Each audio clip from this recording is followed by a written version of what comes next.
What's going on, everybody? Jerry here with 3DHP, and today's video is going to be about Heath Ledger, the Joker, Mr. J.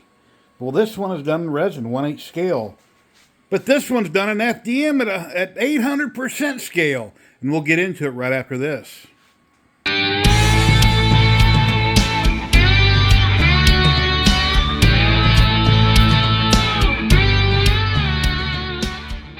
Welcome back, makers. Well, this little Mr. J right here was done in FUNCRECOL Gray Resin on my Uniformation GK2 resin printer. And it's 3 parts there. The head, the torso, and the base. And it came out amazing. It's 1/8 scale. It's, I don't know, probably about 4 inches tall. And I figured, you know what? That is so cool. Let's make it really big. So that's when I figured, okay, on the SV08 by Sobel, let's go ahead and see how big we can make it. So that's what this video is about, is how big it's going to be. We're going to glue it together and talk about it. So let's tell you about the few problems that I had along the way. Actually, a lot of problems. Here we go. All right, let's talk about some problems I had while printing. Well, first off, that is a whole roll of blue filament. You're thinking, no way. Well, yeah, here's why. When I first started printing it, this key was pretty long. So when I had it up on the build plate fairly high, tilted back a little bit, it was putting way too many organic supports on the build plate. And I'm like, you know what, that's a waste. So I stopped the print after many hours. Then that wasted a bunch of filament. Then I cut the key down.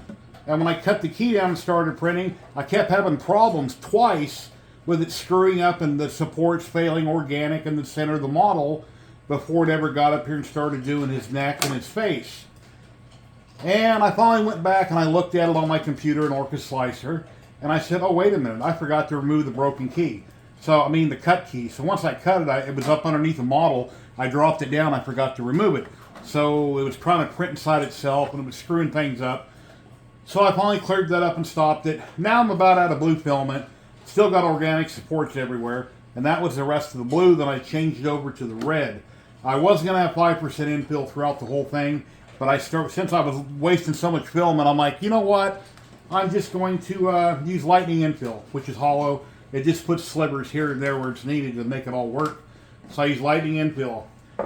And then I dropped the chest part into Orca, and I cut it across, cut it down the middle, and I started printing it. Now, where I screwed up is that when I cut it in Orca, I didn't save the files that I cut before I sliced them. So now they're sliced, they're G-code. I can't go back, manipulate them, or do anything to them. So then I print 2 of the 3 parts, no problem. Everything is great. And then I have a layer shift, tighten up the belts. Then I have, what else happened? Then I had a clogged nozzle. Oh man. Oh yeah, before the clogged nozzle, I couldn't get the 3rd part printed. I kept having trouble. And I'm like, you know what? There's no way I can print it on another printer because it's a G-code file. You can't edit the G-code file and change its infill or printer or anything. You'd have to save the model after you cut it. But after many headaches, I eventually got it done, and I got the 3rd part printed. So those 3 are done. And now moving on over here to the base. I cut it in 4 spots. Well, once again, I didn't save the files before I went ahead and I sliced each of them, turning them into G-code files. And I got 3 of them done perfect. And then I'm printing on the 4th one. I believe it was this one.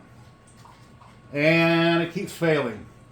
I threw the part away, but I switched to some black filament that I had from a certain company, and it clogged my new nozzle. I bought some hardened steel nozzles off Amazon so I could finish the 3rd part over here on the upper chest, and it clogged my nozzle.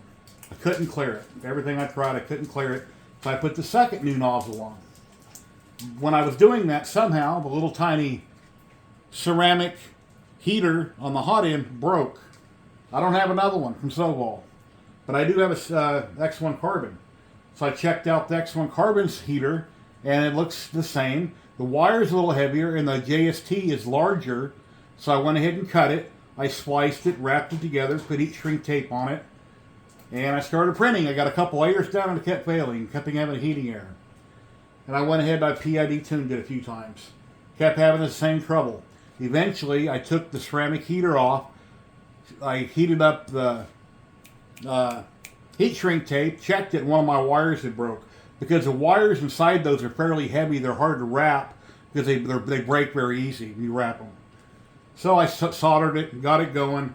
PID tuned it again, had an issue, kept having issues. Finally, I PID tuned the bed also, and then magically it started working. And then I got the print done. So I woke up this morning, like, wow, it's done. Cool. Awesome. Or actually, the last piece was this one right here. Here's the fourth piece. This is the one that kept failing on me. I finally got it worked out, and this is a polymaker filament. So I finally got it done. It's all ready to glue together, and I've decided I usually use super glue spray activator on all my models. Thousands of models I've done over the years. Not thousands, maybe 1,000. And I figured, you know what? I've got glue. I did my big alien in, so we're going to go ahead and I'm going to put a dollop of glue in the middle. However, I put it on here.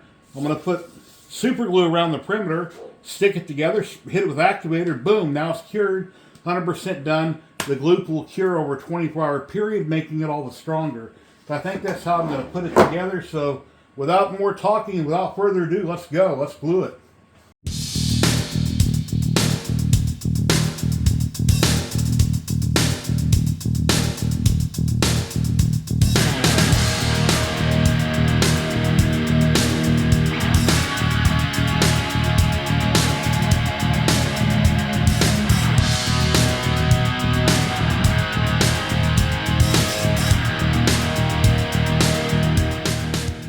What happened? Your balls drop off? If you're good at something, never do it for free. Alrighty, he's all done. Dr. J is all glued together. On the first piece, I don't know if you've seen it from the hyperlapse, but yes, I'm slightly misaligned it. So I'm in a hurry, I'm taping, and I kind of screwed up.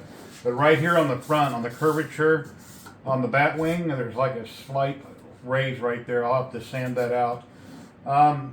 But yeah, he came out awesome. There's a few little places here and there I'll have to do a little post-processing on, fill some gaps here and there, and then I can prime it gray and get it ready for paint.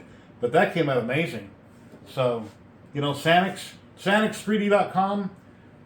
Like I say, I use a lot of polymaker filament on it, a little bit of TH3D filament on it back here in the corner, the tan, the skin color. And then I use FUNCRECOL Resin, my Uniformation GK2. Like I say, where's the camera at? Hopefully that'll focus. That just came out beautiful. You can go to SanixX3D.com and check out all the stuff. I've been printing models from Sanix since 2017, and he has awesome work. Might want to go check him out. Check out FUNCRECOL Resin over on Amazon. There'll be links down below in the video. I hope you like it. It's life size. His head's as big as mine. I don't know, maybe slightly bigger, but yeah, it came out great. Just simply amazing. So, hope you guys like it. Please like, subscribe, and share, and all that good stuff. Thank you to everyone that donated to me, that helped me buy my sewable SV08 printer. I'll list their names here on the screen. I had a Prusa Mini that I had sold to a maker back east. I took that money plus other money that people donated to me, and I was able to buy the sewable SV08. And special thanks to all my channel members over on YouTube. You guys are awesome. I'll list their names here on the screen. Yeah, all your donations that I get every week, or I get from people, they randomly help me out. I got a couple of new nozzles 2 weeks ago where people helped me out buying my sewable. So thank you everybody that likes my channel, that comments, that subscribes, that shares. You know, you guys are all awesome, and if it wasn't for you, I wouldn't be able to do all this great content. And I can't wait to try out the new GK3 resin printer. And hopefully at some point in the near future, I'll be able to check it out and do a review on it and start printing goodies on it. Because I love the GK2. It's awesome. And yeah, I guess that's about it with me babbling on. So everybody have an awesome day. Later.